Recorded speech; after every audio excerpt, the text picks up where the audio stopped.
Brésil, c'est un peu mélancolique. C'est un titre qui a été emprunté à Darius Milhaud.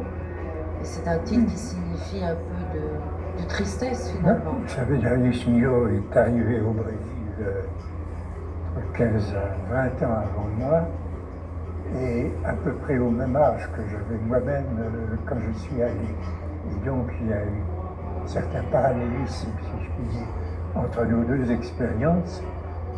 Et quand on a été au Brésil, et surtout quand on y a été jeune homme encore, on ne peut que garder de la nostalgie et éprouver un certain sentiment de tristesse à n'être plus dans un pays tropical, à la végétation luxuriante, où les gens sont d'une gentillesse, d'une affabilité extrême.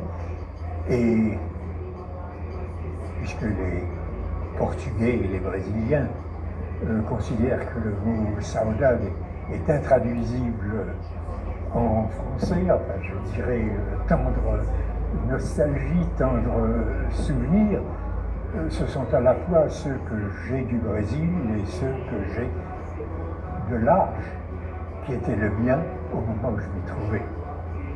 Alors, sentiment de bonheur d'avoir été à la recherche de ces civilisations dites primitives, d'en avoir retiré à la fois une connaissance de l'humanité et en même temps un sentiment de perfection, ou alors cri de révolte aujourd'hui devant ce que sont devenues ces civilisations qui sont en ce moment exterminées, vouées à l'extermination. Oui, exterminées, elles le sont depuis très longtemps.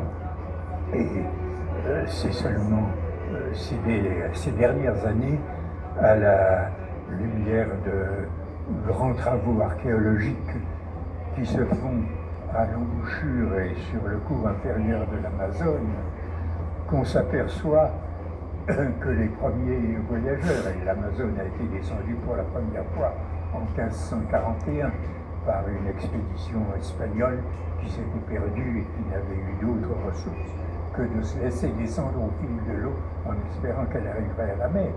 Bien, les chroniqueurs de cette expédition